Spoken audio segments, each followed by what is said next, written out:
Hello and welcome to the Restricted Area Podcast, where we talk all things NBA that happened this week. As a reminder, you can hear this podcast the day before it can be seen on YouTube by checking out Amazon, Apple Podcasts, and Spotify. We got a great one today for you all. I'm your host, Alex Perez, as always, joined by co host Logan Hatfield, producer Colton Smith, and friendly face, co host Paris Cremines. And fellas, holidays is coming up. So Thanksgiving is this week. We're very excited about that. Well, I hope you all are. I am for sure. So I wanted to get your all's maybe top five Thanksgiving foods. Paris, you're the guest. We'll go to you first. Oh my God, thank you so much. So top five, we're gonna start number one, turkey. Start with the bird. That's classic. That's a given. Number two, I'm going any variation of yams. My family makes like a sweet potato puff. It has a marshmallow on top with Rice Krispies around it. They're more like mobile. Tremendous. Three, mashed potatoes. Any variation of potatoes that your family particularly makes. Big mashed potato family around here. Four, mac and cheese, baked mac and cheese. Don't want Velveeta. I want a crunchy top. I want it baked, 450-degree oven for however long. Mac and cheese. Number five, I'm gonna throw in a curveball here. I'm a big green beans guy. I'm a big green beans guy. Green beans made in some sort of bacon fat, some sort of fat of an animal. Green beans. Love it. Colton, we'll go to you next. I'm gonna keep it short and sweet. I got King's Hawaiian rolls 1 through 5. I mean, turkey's great too. Green beans was a sleeper pick, but man, that's where all the carbs come from is those King's Hawaiian rolls. Not that it's exclusive to Thanksgiving though. I'll be honest. They show up at Christmas for my family too, but I'm just ready for them this Thursday. Logan, what you got? Yeah, so going from 5 to 1, I got number five, rolls slash biscuits, your variation of bread that your family decides to use. I don't discriminate here. Fourth, I have green beans. I can also support that, Paris. Big green beans guy over here. Top tier vegetable, especially around Thanksgiving time. And then Sure. at three, I know it's not technically like a main course food, but I got to give apple pie some love here. You know, apple pie with a dollop of ice cream on top. That's all you need, man. I'll go to bed right after that. And then number two, I do have the hometown hero turkey. Got to give turkey its due. But number one, far and away, mashed potatoes. And there's a big gap between 1 and 2 for me. I'm a mashed potatoes guy through and through. I'll be getting fourths, maybe fifths. Never made it to sixth yet, but we'll see about this year.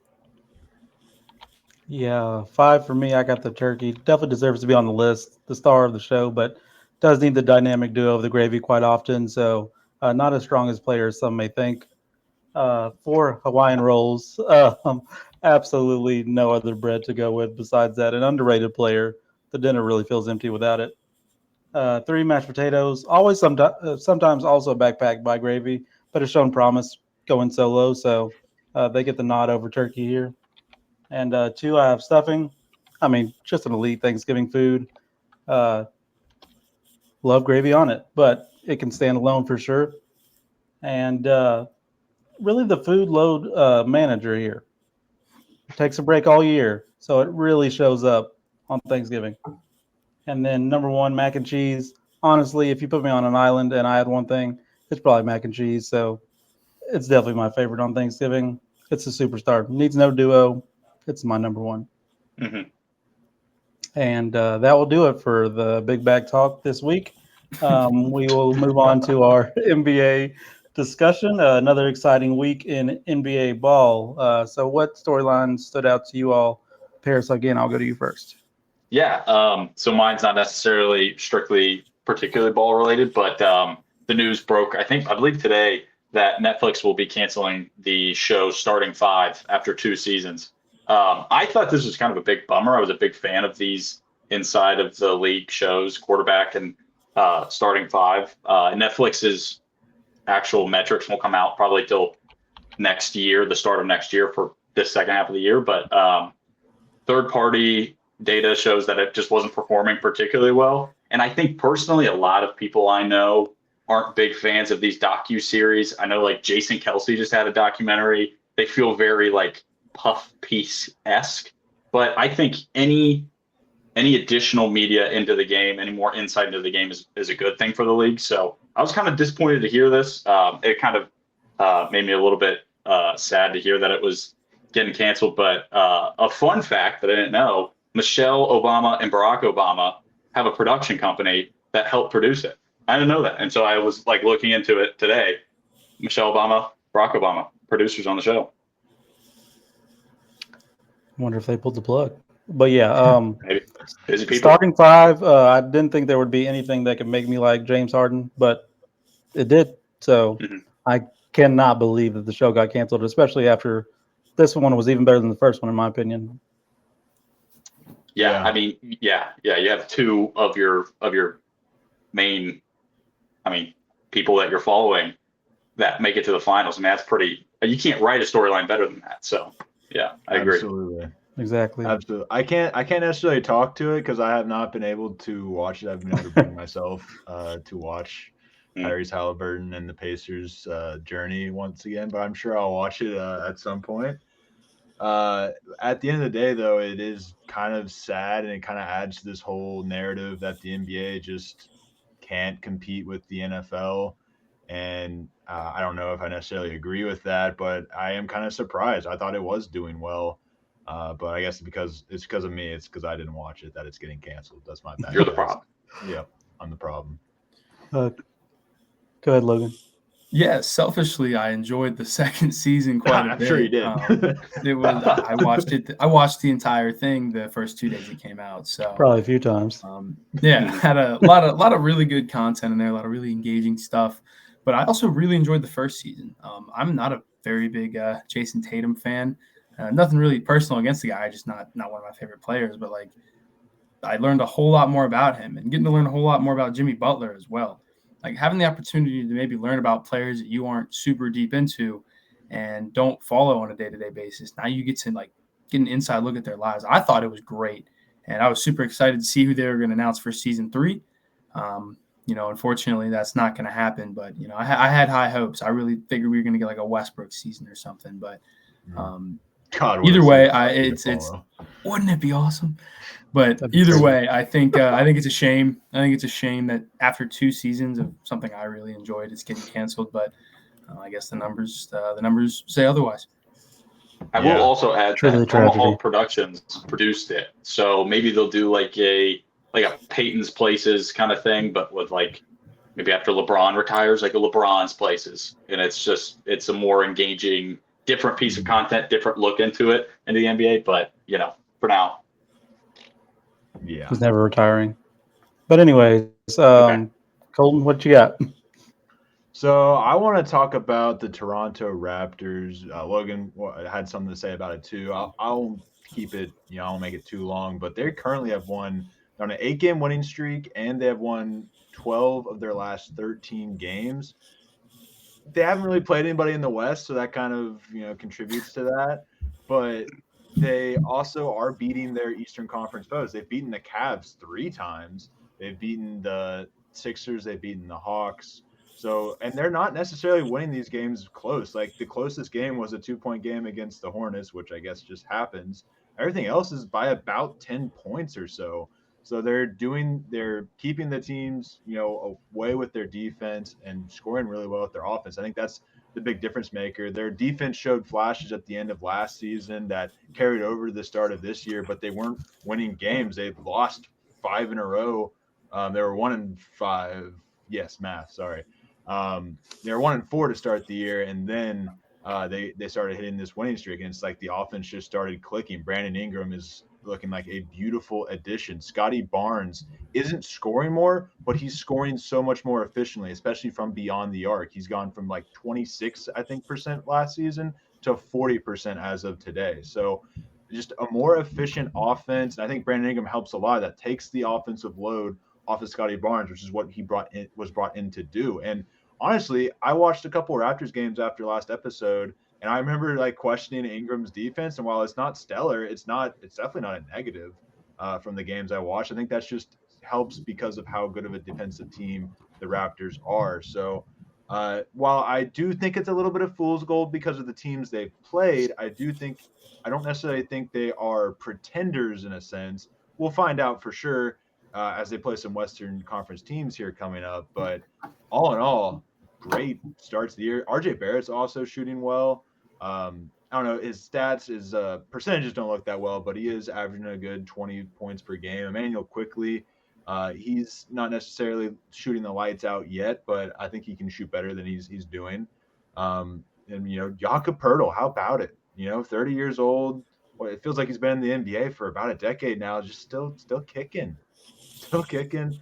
And the last guy I want to give a shout out to is Colin Murray Boyles, who is a rookie, but is looking like a really good rotational piece for this team to start the year. And I don't see him necessarily climbing up the ladder any, but definitely a great pickup. Another kind of great pickup for the Raptors in the draft that we've seen come to know from them from the past decade or so. But yeah, that's my take on the Raptors.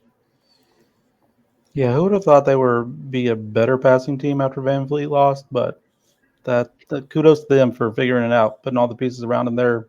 I think I looked it up. Second in assists, third in field goal percentage. That's crazy. Any thoughts? Yeah, I'm extremely impressed by the Raptors. I get like big time like team of friendship and vibes kind of vibes from them, and it's showing up. It's showing up. Like the team plays together well. Like they play as a cohesive unit. And I mean that also comes down to not only teamwork but coaching, and it's all coming together in Toronto right now. Obviously, we do want to see some of the opponents they're playing, but this seems like it could be a fairly accelerated rebuild. I think it's an absolute shame that, correct me if I'm wrong, we have to wait till February 11th to watch them play the Detroit Pistons. That is an absolute crime to rob us of a game of that possible magnitude at that point, that much in the future. But it looks to be right. Yeah. So, I mean, obviously, I'll have that one circled on my calendar, but until then, it's going to be interesting to see how far the Raptors can go. Pierce, any thoughts? I mean, that just about covers it. I think it's fun for the league that a game between the Pistons and the Raptors would have any sort of magnitude at all. Like that's just kind of fun. But yeah, I mean, we talked about, I think before we started rolling, about the NBA Cup. So they've got some good momentum going into the NBA Cup, which means a ton for the league. So, that's where the real winners show up. That is where the real winners show up. So Logan, what you got? Yeah, so my big thing I wanted to talk about, and was kind of like an open-ended question for you guys. What do we think about the Dallas Mavericks? Do they blow it up? Do they semi-blow it up? I mean, I've heard there's a possibility of them possibly trading Kyrie, Anthony Davis, D'Angelo Russell, and Klay Thompson could all be on the move. Now, I don't know who would want to trade for those last two, but it just kind of seems like, obviously, like this core that they have, this older core, probably isn't going to be the core that wins Dallas a title. They have some young pieces, and building around Cooper Flag is never a terrible idea. He has really started to turn it up these last few games. So wonder what you do when you don't play against Oklahoma City. But it's been interesting to see this team kind of grow and gel together, but it's not growing and gelling together with Kyrie Irving, who won't play this year, and Anthony Davis, who might play again this year. I don't know. Klay Thompson, who might as well not be playing this year, and then D'Angelo Russell, who is like the most consistent 12-4 you're going to get. So I think, in my opinion, it's time to at least semi-blow it up. Maybe keep Kyrie around, as a little mentor piece. But like, I would get what you can for Anthony Davis now. Get the 2 second-round picks that you can for Klay Thompson now, and maybe the 1 second-round pick you can get for D'Angelo Russell, and start taking some swings on some like college seniors that you think could come help the team. I don't know. That's just my opinion. Colton? Yeah, it's just so baffling to me. Like, has this ever really happened in sports where you had your roadmap set out for you? You just kind of had to let it play out and make, some good role player decisions, and then you just throw it away. And obviously Harrison got fired, so we got the full closure on that. But Dallas doesn't have full closure on a championship that they were kind of owed over the next decade or so of Luka Doncic. And I would say, in my opinion, you're The Thunder weren't going to win it every year, Logan. Luka was going to get one. Dirk got one. Luka was going to get one. But they're not getting that anymore. It's gone. Don't worry. That's another championship for OKC, thanks to them trading Luka to LA, or maybe LA gets that championship. And anyways, so my point is though, I would just build around Cooper Flag at this point. I think that is your best chance. Anthony Davis and Kyrie Irving at this point, without like a LeBron James or a Luka Doncic, are not going to win a championship. So at this point, cut your losses, try to get the most out of them in the trade market, try to get the most out of every draft pick you get, and try to, rebuild. It's something that you shouldn't have been hearing for a while, but here we are. Players, any thoughts? Yeah, I thought that.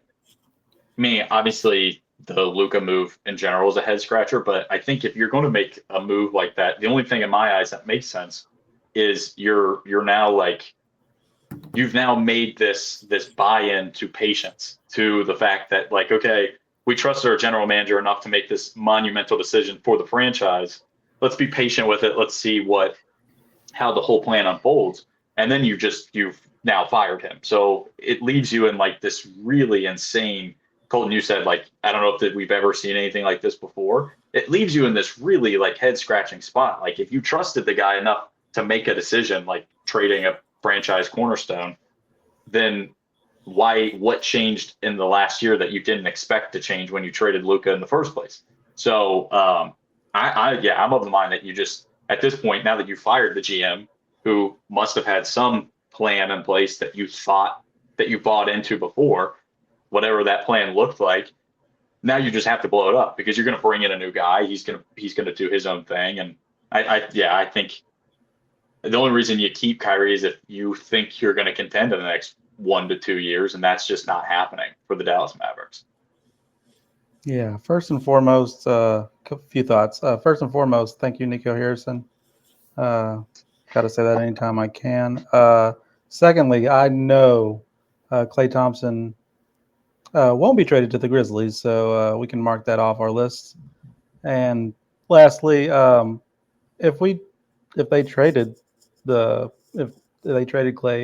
AD, D'Lo, is that really a blow up? Honestly, is that that big of a difference? I don't know. AD, love him. Should have way more defensive player of the year than he does. But I digress. But I don't think it's really making that big of a difference. I think they'd be pretty much near the same spot they're at right now. So why not blow it up? And then for me, I never thought I'd say this, but my storyline is Andre Drummond. In his 17th season, he's just decided to become the best shooter he's ever been. He was already leading his team in rebounds and had a career low in turnovers. But now he decides he's a perimeter shooter. Fellas, he's shooting 39% from three. I don't know if you all remember Andre Drummond at the beginning of his career.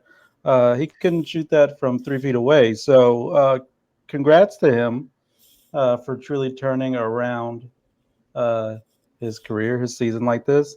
I just want to know from you all, have you all ever seen a big man, especially a traditional big man that we know Andre Drummond was, kind of turning around their shooting like this? Anybody?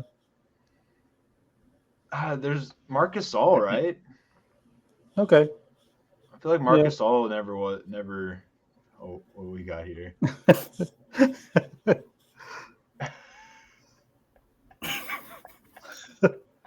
Andre Drummond mixtape. We needed shouldn't it. exist. Better be playing. Yeah, it's been interesting to see a guy who could score 15 points and grab 39 rebounds and not impact the game in any way now be able to have impact on the game and be able to actually have a meaningful minutes. Like the time he's playing actually means something now, which I never thought I would say. But that is it's awesome to see, and what a random resurgence that I absolutely did not see coming. Yeah, it's been wild. But if nobody else has any more thoughts, we'll go ahead and move on to our NBA Power Rankings, where we give our top 5 teams after this week. Colton, I'll go to you first. I just realized I did not make my power rankings. Oh, Logan, I'll let you take that's it. all right. I'll make a makeshift one. My bad, guys. Yeah, it's all good. My honorable mentions this time around, you guys were just on the outside looking in. I do have the Cleveland Cavaliers, who I think can still be making some noise in the East. Obviously, it's Cleveland. It's what the East is right now. They're going to have a shot. And then my other is Phoenix. Despite the blowout they just took from the Houston Rockets, I still think, Phoenix, they've become like cockroaches. You just cannot kill them right now. So it's going to be good to hopefully, fingers crossed, see Devin Booker back in the playoffs again. Selfishly hope that team doesn't match up against OKC. But getting into the top 5, I have the Houston Rockets, who are finally showing what they can be as a team and what that offense is capable of. And Reed Shepherd is finally stepping into his own and deciding that he just wants to let it fly now, which he is doing, and he's doing very well. He's doing what he was doing at Kentucky. He's getting the ball, and the second he passes half court, he's a threat to score. This is the 50% three-point shooter we saw in college, now getting the minutes and the chance to do what he was drafted for. He got drafted to go to Houston and catch and shoot threes. He did not get drafted there to sit on the bench. Eventually, he was going to find his time, and I'm glad that he has. Coming in 4th, I do have the Los Angeles Lakers. Honestly, don't know if I would have had them this high, but the return of LeBron just changes that team completely. And it is, it's exciting times in Lakerland. And hopefully in my future, I get to go see the Lakers play, which is a very good possibility. And then number 3, I have the Denver Nuggets, who I see as the primary threat to OKC's Western Conference repeat this year. Denver, I mean, it's been Denver for the last 4 years. It's what you're getting out of them. They've been one of the most consistent teams in the NBA. And I think that Jokic and Murray are still one of the most consistent duos. Murray's having a bit of a little resurgence, and Jokic is playing out of his mind right now, but that's just kind of like a walk in the park for him. And then number 2, got to give credit to Detroit. What is going on in Detroit, Michigan? They're having some fun up there. I'll never know why Jalen Duren fell as far as he did in that draft. Well, actually, I do. Penny Hardaway coached him in college, so that's why. But Jalen Duren, I mean, he is, I think, the driving force. But obviously, Cade Cunningham is going to be that team's MVP. But this team isn't what it is without the rebounding and the low post game that Jalen Duren's playing right now. And then obviously number 1 is Oklahoma City. They got revenge on the only team that's ever beat them this season by beating Portland. And, there's not really much to say about what they're doing right now that hasn't been said already. It's nice to not have to go into many games being worried when most of them are a foregone conclusion already. So. Oh, yeah, I think this is the first week that Logan's been on since we started the Power Rankings. But anyways, Paris, go ahead. Logan, we had a lot of the same teams in the top 5, maybe shuffle around the order, except my number 5 team, Logan did not have on, which is the Miami Heat. I have the Miami Heat coming in at number 5. And hear me out here, fellas. Listen to what I'm about to tell you. I think the reason I'm putting them in the top 5 to start the season is, number 1, there's a pretty real chance that at the end of the season they're not in the top 5, so I want to live in this moment for where I can. However, I also want to illuminate the fact that without a real top 10 player in the league, even though I love Bam, but I digress. Without a real top 10 player in the league, I mean, their offense has been unbelievable. They're currently sitting at, what are they at, 12 and 6? So that preseason prediction would have been laughed at if you told me 18 games in the season that they'd be 12 and 6 without a real top 10 player. In my opinion, this all reflects on Spo. I think he's having one of his best years, if you can even say that, as a head coach. Their ball movement, their offense, all of it. I'm not really big into the whole X's and O's of basketball per se, but my eyeballs tell me that this is a pretty good team, and I think they're worthy of the number 5 spot from my eyes. So I have the Miami Heat at number 5. Number 4, I'm putting those Lakers. Alex, congratulations to your Lakers. the return of LeBron. And, I want to touch on a lot of the same points that Logan did, but I have them at number 4. Number 3, I'm putting those Pistons, top 3 team in the NBA. Just super stoked for them. Number 2, the Nuggets, and then number 1, Logan, your OKC Thunder, best team in the league. Colton, you got yours? Yeah, I got them now. I just All right, wanted to go make ahead. sure I had gotten them all on there. So Toronto Raptors at number 5. Like I said, 12 of last 13 wins. Are they against the best teams? Probably not, but I think still just being able to beat the teams you're supposed to beat and beating the best teams in your conference like the Cavs, as bad as the Eastern Conference is, but the Hawks and Sixers as well in there. So being able to just get the job done, I think says a lot and is more than other teams are able to do. Like the Hawks are one of them. They could have had a pretty easy stretch of their schedule and they kind of just go 50-50 through it.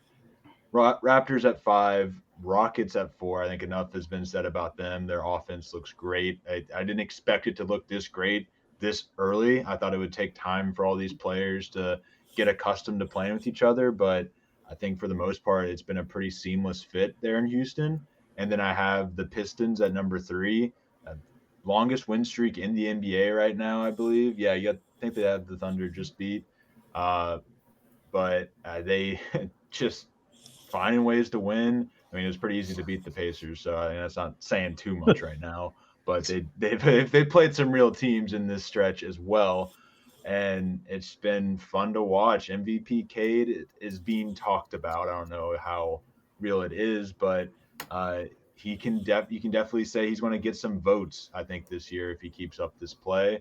And yeah, give me the Pistons at number 3. Denver stays at number 2. They haven't really done anything for me to take them below. I could see the Pistons if they keep winning throughout this next week. I could see them jumping up in the second, but I feel like the Nuggets have pretty well can stay the same. It was mentioned Murray is going pretty bonkers here to start the year, and Jokic is Jokic. So, and I think really still we have yet to see Cam Johnson find his role in this offense yet. So I don't even know if the Nuggets are at full strength to this point. So just getting Cam Johnson more and more reps. He's looking better from the last time I saw, but still, I just think there's a higher ceiling for him in this offense.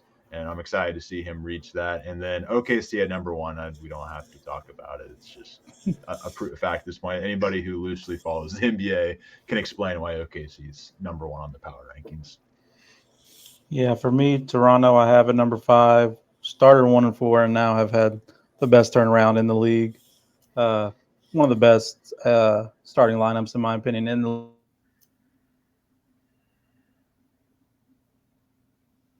can score points. there was a buffer. Sorry.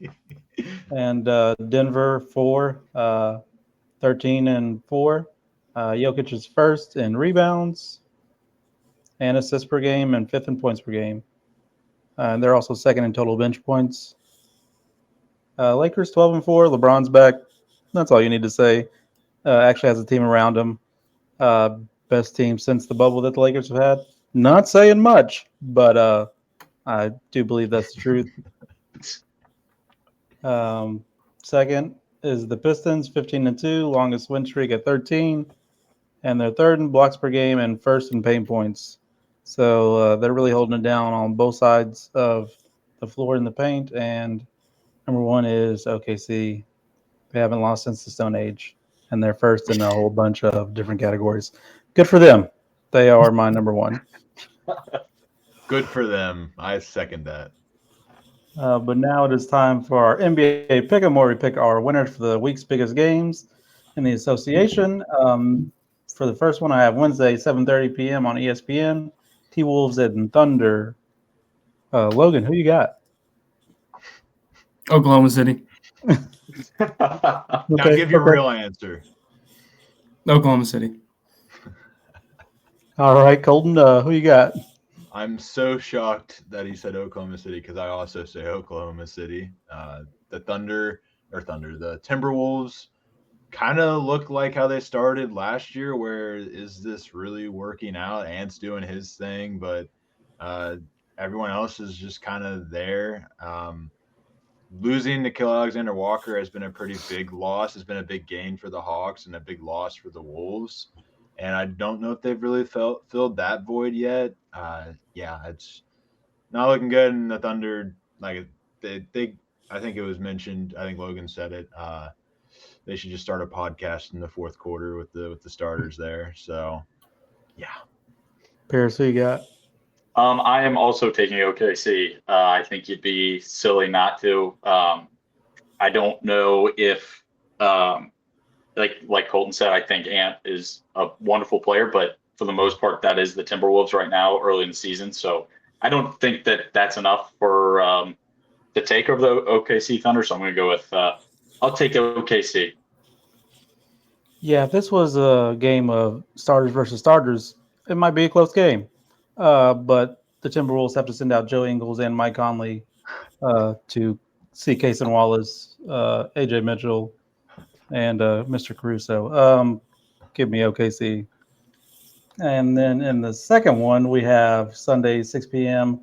on League Pass.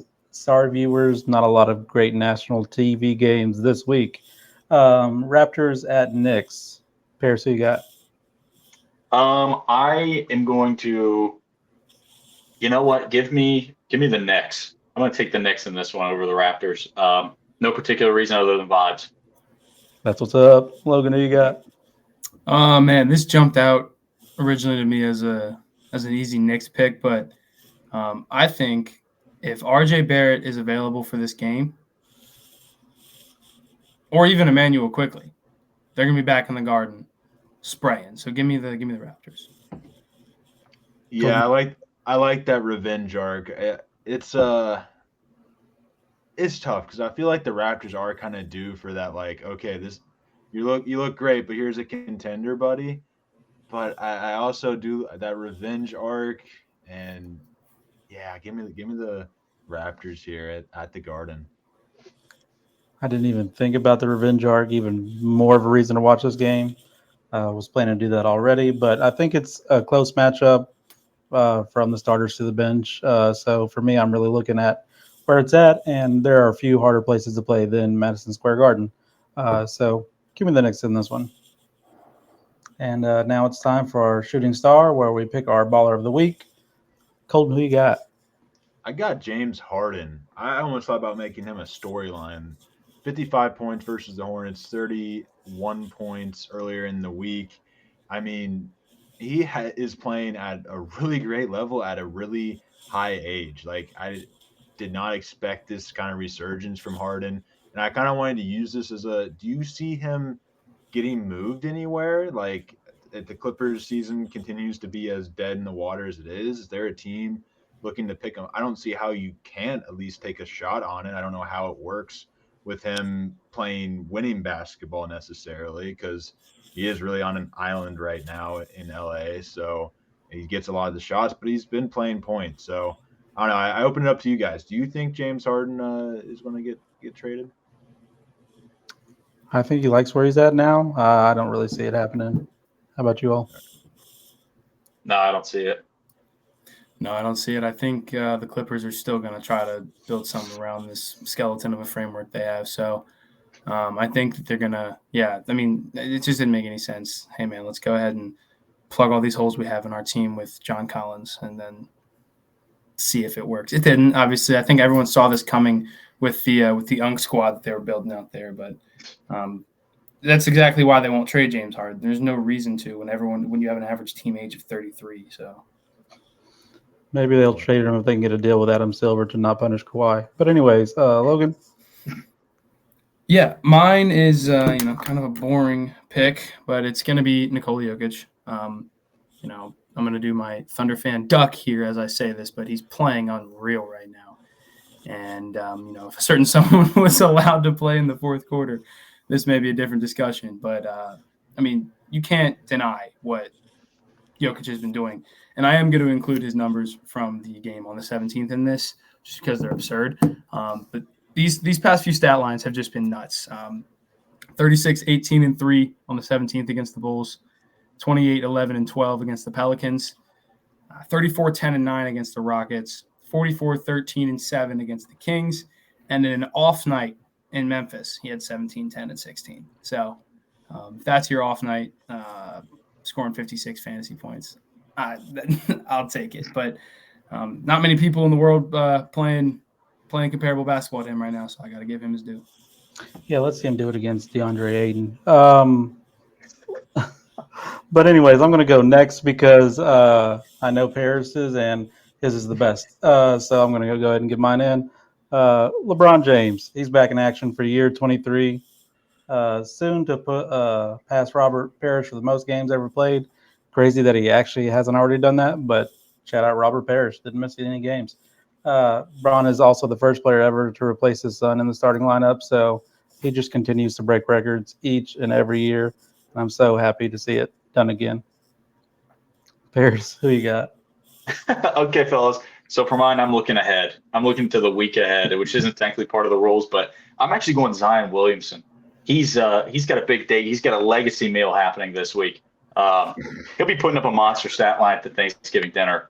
We're projecting 3 plates, 10 dishes, 20 minutes. So let's look for Zion Williamson to have himself a big week on Thursday, and he's going to be my projected player of my shooting star, my projected shooting star. Happy for him. Truly hasn't been getting the minutes that he deserves. Injuries kind of kept him down, but he can't be kept down from this. We've never seen a talent like this. I've never seen a Thanksgiving talent like this before. Truly inspirational. Only Calvin Johnson can compare. That will do it for this episode of the Restricted Area Podcast. Thanks to Colton, Logan, and Paris for all being on the show. Make sure to follow the show's YouTube at CX Restricted Area. Follow the CX crew on all socials at CX Pod Network. You can follow me on Twitter at The Will Deal, Colton at Colt_45. That's 3 T's. And Logan, tell the people where they can find you. Logan H_4 on all platforms. Paris, anything you want to plug? The company I work for, Fairfax Credit Union, is doing a partnership with wide receiver Andre Yosevich. Check it out on Andre's Instagram. Not even his own social. Such a selfless guy. We love to see it. I know, dude. Colton, did he pay you for this? Like, was there any?